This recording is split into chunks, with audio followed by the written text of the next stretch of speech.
यार सभी जानते हैं पिछले 3 क्वार्टर से एफआई की होल्डिंग अगर इंक्रीज कर रही है, इट मींस कि स्टॉक में कुछ तो खेला चल ही रहा होगा। इतने बेवकूफ तो नहीं होंगे ना वो लोग। ग्रोथ पोटेंशियल होना एक अलग बात है, लेकिन बाइंग मोड में स्टॉक का आना बहुत ही डिफरेंट चीज है। वो ट्रैप के लिए आपको एक बार स्टॉक ऊपर दिखेगा, लेकिन स्टॉक फिर से नीचे आ गया। क्या समझ में आया?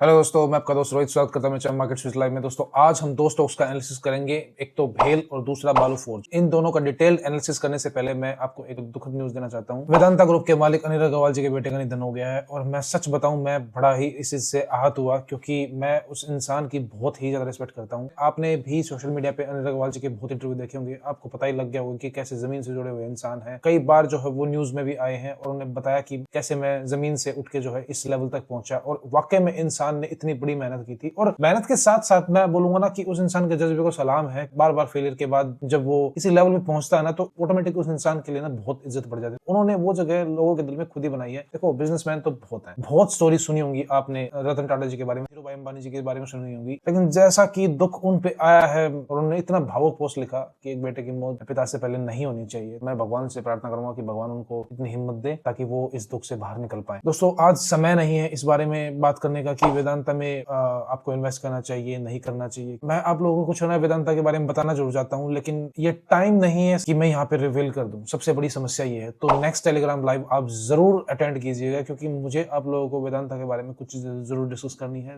रेस्ट्रिक्शंस की वजह से मैं यहाँ पे नहीं कर पाऊंगा, व्यवहारिक तौर पर यहाँ पे बोलना सही नहीं है। आप टेलीग्राम लाइव का वेट कीजिएगा ताकि मैं आपको वो चीजें बता पाऊँ जिसकी आपको वाकई में जानने की जरूरत है। दोस्तों ये हमारे एक मेंबर है, उन्होंने व्हाट्सएप पे मुझे मैसेज किया था कि sir thank you so much Rohit भाई जी, व्हाट विजार्ड एंट्री से बचा लिया, नहीं तो मैं इसमें इन्वेस्ट करने वाला। दोस्तों मेरा काम यही है, सबसे पहले आप अपने पैसे बचाओ। आप मुझसे यहाँ पे अगर पूछने के लिए आए हो कि सर आप हमें स्टॉक बता दीजिए बाय करने के लिए, मैंने पिछले लाइव सेशन में बोला था, गुस्सा भी आ गया था, क्योंकि पुराने मेंबर भी अगर ये बात पूछेंगे इस स्टॉक में एंट्री कर लें या नहीं कर लें। दोस्तों यूट्यूब का एल्गोरिदम बहुत खतरे की घंटी है हर यूट्यूबर के लिए। वो इतनी खतरनाक तरीके से पिक करते हैं। अगर मैंने गलती से भी किसी स्टॉक में ये बोल दिया ना कि आप ये स्टॉक बाय कर लीजिए, मतलब स्ट्रांगली मैं कुछ भी नहीं बोल पाता हूँ यहाँ पे। इसलिए ही तो हमने टेलीग्राम लाइव इन्वेंट किया था, क्योंकि यहाँ पे लिमिटेशंस बहुत है। अगर आप इस चीज को देखना ध्यान से तो ये एक मेरे आज यूट्यूब स्टूडियो में आया हुआ था, AI summarise can make mistakes. आप इसको वीडियो को पॉज करके देखना कि कितने डिटेल्ड इंफॉर्मेशन के साथ वो लोग एक एक वीडियो को एनालाइज कर रहे हैं कि कहीं इस इंसान ने ये तो नहीं बोल दिया कि स्टॉक में इन्वेस्ट करना है। तो आपसे हाथ जोड़ के रिक्वेस्ट है, प्लीज मुझसे ये ना पूछे कि सर इस स्टॉक में इन्वेस्ट कर दें, अभी बाय कर ले। नहीं, ये बोला ही नहीं जा सकता। Reason because I am not SEBI registered. Even though अगर मैं सेबी रजिस्टर्ड होता भी ना, तो भी मैं आप लोगों को ये नहीं बोल सकता कि आप लोग इस स्टॉक में इन्वेस्ट कर दें। यूट्यूब इसको अलाउ ही नहीं करने देता। इसी रीजन से जिनके मिलियंस में सब्सक्राइबर थे उनके चैनल भी उड़ गए। तो इसलिए आपसे हाथ जोड़ के फिर से रिक्वेस्ट है, आप किसी स्टॉक के बारे में ये ना पूछें कि सर हम इसमें बाय कर लें। उसके लिए डिटेल्ड में एनालिसिस करने के लिए हमारे पास already Telegram live session available है। जो चीज पूछने की वहां पे पूछ लीजिएगा। अगर आप ये वीडियो देख रहे हैं और वो नहीं देख रहे हैं तो इट मींस आप ऐसा कुछ मिस कर रहे हैं जो आपको जिंदगी में कभी दोबारा देखने को नहीं मिलेगा। So keep that in mind कि आपके लिए टेलीग्राम लाइव सबसे ज्यादा इंपॉर्टेंट है, यहां से भी ज्यादा इंपॉर्टेंट है। मैं सब कुछ यहाँ पे ओपनली ना बोल रहा था यार, इसी कारण तो हमारा सत्यानाश हुआ है, इसी कारण तो हमारा चैनल बंद हुआ है। पिछले लाइव सेशन से 10 टॉक पिक किए हैं और 10 टॉक का एनालिसिस बहुत ही जल्दी आपको टेलीग्राम लाइव सेशन में देखने को मिलेगा। अब बात कर लेते हैं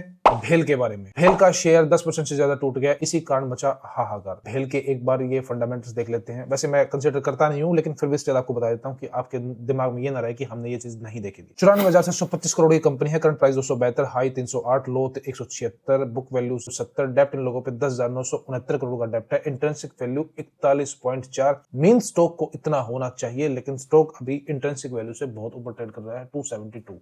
जैसा कि मैंने आपको थंबनेल में बताया था कि एफआई और डीआई की होल्डिंग जो है स्टिल इसमें बनी हुई है और अच्छी खासी होल्डिंग्स भी हैं और वो इंक्रीज भी हो रही हैं। पिछले 3 क्वार्टर की एफआई की होल्डिंग 6.36%, 6.23%, 6.28%, डीआई की होल्डिंग्स 18.45%, 18.62%, 19.70%। मींस डीआई की होल्डिंग्स इसमें लगातार बढ़ रही हैं। क्या है स्टॉक में, क्यों डिस्कस करने की जरूरत पड़ रही है? क्योंकि पिछले से पिछले सेशन में भेल 10% एक ही दिन में क्रैश हो गया। अब पता क्या कहने आते हैं, जब अपना ज्ञान नहीं होता ना तो लोग कुछ भी आते हैं और कुछ भी बोल के चले जाते हैं। आपने दूसरे की कहानी सुनी, दूसरे की न्यूज सुनी और आप उस पर डिसीजन लेना शुरू कर देते हैं कि भाई एक तो स्टॉक गिर रहा है, ऊपर से न्यूज में नेगेटिव चीजें। अब आपको क्या लगा पता है, यार भेल से तो भाग जाना चाहिए, मुझे अपनी होल्डिंग्स बेचो और निकल जाओ यहाँ से। आपको स्टॉक के बारे में डिटेल्ड एनालिसिस जानने की बहुत ही ज्यादा जरूरत होती है और यहाँ पे भी रेस्ट्रिक्शंस वही है। भेल के बारे में मैंने आपको पहले भी बताया था, चाहे भेल 10% गिर गया हो या 20% गिर जाए, according to technicals still has a growth potential. कितना growth potential? Massive growth potential. कौन सा ग्रोथ पोटेंशियल? ये वाला ग्रोथ पोटेंशियल। आप इसके बारे में समझ गए होंगे, अगर मेरे सब्सक्राइबर मेंबर तो आप ये बात जानते जानते हैं इस चीज की क्या अहमियत है। क्या टाइम करेक्ट हो चुका है? सबसे बड़ी बात ये इसका टाइम करेक्ट हो चुका है और जैसे ही गिरा ना, डिप जो आई, मुझे लगता है कि वो एक सपोर्ट जोन से उन लोगों ने दोबारा बाइंग की है। कहां है वो सपोर्ट जोन? टेलीग्राम लाइव में डिटेल एनालिसिस करेंगे इसके बारे में। स्टिल मैसिव ग्रोथ पोटेंशियल अभी भी स्टॉक में हो सकता है, यही बोल सकता हूं भाई। इससे आगे बोलूंगा तो यहाँ पे क्लैश हो जाएगा। अच्छा स्टॉक है, इवन आप अगर ये 10% गिर गया, 20% गिरा, डजंट मैटर, टाइम करेक्ट हो चुका है, ग्रोथ पोटेंशियल भी है, मींस हमारी दो कंडीशन बिल्कुल फुलफिल है। अब कहानी आती है किसकी? प्राइस की। जैसे ही प्राइस सही टाइम पे आएगा वी विल अपडेट यू। ये फ्यूचर में वहां पे डिस्कस करने वाली बात है, वहां पे डिस्कस करेंगे, ठीक है। बाजार खुलते ही 20% शेयर धड़ाम, लोअर सर्किट लगा। Market cap 5,836 crore, current price 508, high 784, लो 428, बुक वैल्यू 110, डेप्ट इन लोगों पे 81 करोड़ का डेप्ट है, इंट्रिंसिक वैल्यू 922 है। लेकिन स्टॉक को इतना होना चाहिए, लेकिन अभी स्टॉक डिस्काउंटेड प्राइस में चला हुआ है। इसके एक बार इन्वेस्टर लिस्ट भी देख लीजिए। पिछले 3 क्वार्टर की एफआईआई की होल्डिंग 7.07%, 8.20%, 8.33%। डीआई की होल्डिंग 1.7%, 0.86%, 0.83%। गवर्नमेंट का भी इसमें स्टेक है 4.17%, 4.06%, 4.06%। तो गवर्नमेंट की होल्डिंग्स भी है। डीआई की होल्डिंग्स तो ठीक ठाक चली हुई है, लेकिन एफआईआई क्यों इंक्रीज कर रहा है यार? ये स्टॉक के लिए अपने आप में बहुत ही पॉजिटिव साइन तो हो ही सकता है यार। सभी जानते हैं पिछले 3 क्वार्टर से एफआईआई की होल्डिंग अगर इंक्रीज कर रही है, इट मींस कि स्टॉक में कुछ तो खेला चल ही रहा होगा। इतने बेवकूफ तो नहीं होंगे ना वो लोग। आपको ध्यान देने की जरूरत है कि हाँ स्टॉक में क्या चल रहा है। अब बालू फोर्ज के बारे में सुन लो क्या है। 20% एक ही दिन में गिर गया।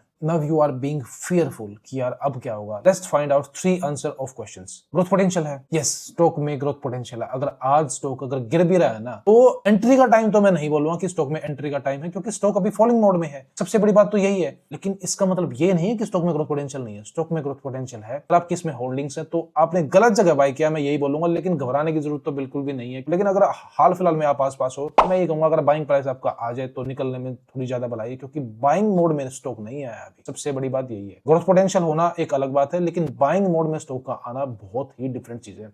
आपने सोना बीएलडब्ल्यू के बारे में सुना ना? पिछले महीने सोना बीएलडब्ल्यू को कितना ऊपर लेके आए। मैंने तब भी बोला था कि अभी जो आपको दिख रहा है ना वो स्टॉक में हो नहीं रहा है। आपको ऐसा लग रहा है कि स्टॉक में बाइंग चल रही है, मगर बाइंग नहीं है, वो सेलिंग ही है। मींस वो ट्रैप के लिए आपको एक बार स्टॉक ऊपर दिखेगा, लेकिन स्टॉक फिर से नीचे आ गया। क्या समझ में आया? सोना बीएलडब्ल्यू में भी ग्रोथ पोटेंशियल है और बहुत अच्छा ग्रोथ पोटेंशियल है। आप सोच भी नहीं सकते शायद इतना। लेकिन सबसे बड़ी बात यह है उसका टाइम करेक्ट नहीं हुआ और प्राइस करेक्शन के तो आसपास भी नहीं है। लेकिन मिलती जुलती कहानी इसमें भी है। Price not reached to its support zone, means कि अभी स्टॉक जो है अपने सपोर्ट जोन से बहुत दूर है।